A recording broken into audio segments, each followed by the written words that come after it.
Welcome to voice 5. ఇప్పుడు ఇరాన్పై America Israel సంయుక్తంగా దాడులు జరుగుతున్నాయి. యుద్ధం వల్ల చమురు ధరలు అంటే పెట్రోల్ డీజిల్ కొరత ఉండవచ్చా, ధరలు భవిష్యత్తులో పెరగవచ్చా, దీని మీద మీ అభిప్రాయం ఏంటి సార్? ముందుగా నేను చెప్పేది ఏమిటంటే, గల్ఫ్లో వార్ జరుగుతుంది, అది వాస్తవమే. అమెరికా ఇజ్రాయెల్ ఇరాన్కి మధ్య వార్ జరుగుతుంది, అది కూడా వాస్తవమే. మన దుబాయ్ మీద వాటి మీద వీటి మీద కొన్ని బాంబులు పడ్డాయి. ఈ హర్మోజ్ స్ట్రైట్ అనే ఒక ప్యాసేజ్ అనేది డిస్టర్బ్ అయింది. ఏమంటే షిప్పులు ఆ దారి రావడానికి సాహసించడం లేదు. ఒక ఎస్కాట్ లేకుండా ఏమి లేకుండా ఆ దారిలో షిప్పులు రావడం అనేది కష్టం.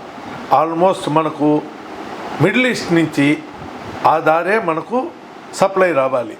ఆ దారి డిస్టర్బ్డ్గా ఉంది కాబట్టి రేట్లు పెరిగిపోతాయని ఇంకోటి చేస్తాయని చెప్తారు. అది కాకుండా టీవీ ముందు కూర్చుంటే బాంబులు కనిపిస్తాయి.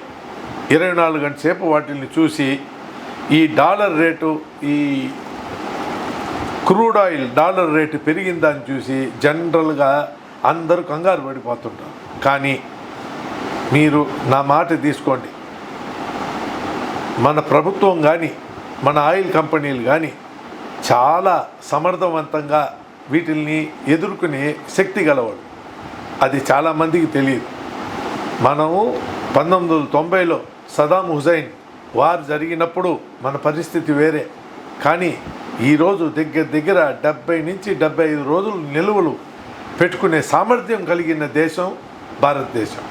అది కాకుండా ఆ రూట్ కాకుండా వేరే రూట్లలో నుంచి రష్యా నుంచి ఆయిల్ తెస్తే ఇప్పుడు ఏ డిస్టర్బెన్స్ ఉందో ఆ రూట్ కాదు. మనం లిబియా నుంచి కానీ, నైజీరియా నుంచి కానీ, అంగోలా నుంచి కానీ ఇటువంటి దేశాల నుంచి ఆయిల్ తెచ్చుకున్న క్లియర్ రూట్ అది. మనకు తూర్పు సైడ్ నుంచి ఆయిల్ వచ్చేస్తుంది. మనకు దుబాయ్ నుంచి అటు నుంచి వచ్చేది పడమటి సైడు అరేబియన్ సీకి వస్తుంది. మనకు ఆఫ్రికన్ కంట్రీస్ నుంచి వచ్చినప్పుడు మనకు బే ఆఫ్ బెంగాల్ వైపు వచ్చేస్తుంది. మనకు ఈ వైపు కూడా ఇప్పుడు మనకు సిపిసిఎల్ రిఫైనరీ ఉంది, విశాఖపట్నం రిఫైనరీ ఉంది, పారాదీప్ అని ఐఓసిఎల్ రిఫైనరీ ఉంది, హల్దియా అని కలకత్తాలో రిఫైనరీ ఉంది. ఈ 4 రిఫైనరీకి ఈస్ట్ ఆఫ్రికన్ కంట్రీస్ నుంచి ఆయిల్ వచ్చే అవకాశం మెండుగున్నాయి.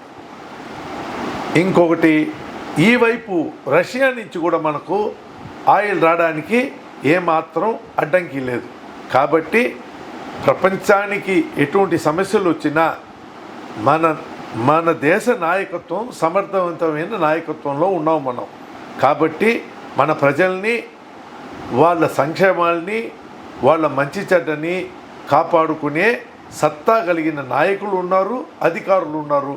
ముఖ్యంగా పెట్రోలియం ఫీల్డ్ నుంచి ఉన్నాను కాబట్టి మా భారత్ పెట్రోలియం వాళ్ళు కానీ, హిందుస్థాన్ పెట్రోలియం వాళ్ళు కానీ, ఐఓసిఎల్ పెట్రోలియం కానీ చాలా సమర్థవంతంగా ఎప్పుడు ప్రజలకి ఏ ఇబ్బంది కలగకుండా అంకిత భావంతో, సేవాభావంతో, కేవలం ఉద్యోగమే కాకుండా ఒక సేవాభావంతో పనిచేసే టీం దొరకడం మన భారతదేశ ప్రజల అదృష్టం. ఇది మామూలు రోజుల్లో $40, $50, $60 కొంటారు, $100 అమ్ముతారు అని ఎన్నో విమర్శలు ఎదుర్కొన్నా వాళ్ళు సైలెంట్గా ఉన్నారు, నోరు తెరవలేదు. కానీ ఇప్పుడు రేటు పెంచడం లేదుగా. ఇప్పుడు $85, $90 డాలర్ రేటు వెళ్ళిపోయినా రేపు $100 అయినా రేటు పెరగదుగా. ఇప్పుడు ఎందుకు మాట్లాడరు విమర్శకులు?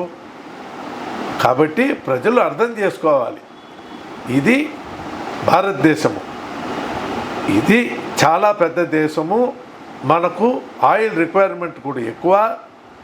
మనం ఎప్పుడు సమతుల్యంగా రేటుని బట్టి నడపాలంటే కొన్ని చర్యలు గవర్నమెంట్ కానీ ఆయిల్ కంపెనీలు కానీ తీసుకోవాల్సి ఉంటుంది.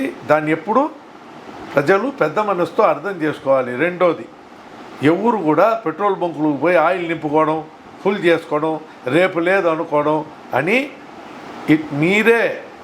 మీరే కంగారు పడి ఒక కృత్రిమ డిమాండ్ని క్రియేట్ చేయబాకండి. ప్రశాంతంగా ఉండండి, మనకేం కాదు. ఆయిల్ మాత్రం సమృద్ధిగా ఉంటుంది కూడా. జై హింద్. మొట్టమొదటిసారిగా మన నెల్లూరు జిల్లాలో క్యాన్సర్ సంబంధిత సంపూర్ణ వైద్య సేవలు ఇప్పుడు మన మెడికవర్ హాస్పిటల్ నందు అందుబాటులో. అత్యాధునిక సాంకేతిక పద్ధతులలో దక్షిణ భారతదేశపు మొదటి హాల్సియన్ రేడియేషన్ మిషన్ తో క్యాన్సర్ కు రేడియేషన్ చికిత్స, నిష్ణాతులైన వైద్య నిపుణులు, మెడికల్ సర్జికల్ రేడియేషన్ ఆంకాలజిస్టులు, న్యూక్లియర్ మెడిసిన్ ఫిజిషియన్ అన్ని వేళలా అందరికీ అందుబాటులో. అన్ని రకాల క్యాన్సర్ చికిత్సలను డాక్టర్ ఎన్టీఆర్ వైద్య సేవ పథకం ద్వారా నిర్వహించుదురు. మరిన్ని వివరాలకు 086135003551 సంప్రదించండి. Medicover cancer institute, NH5, Chintareddypalem cross road, Nellore.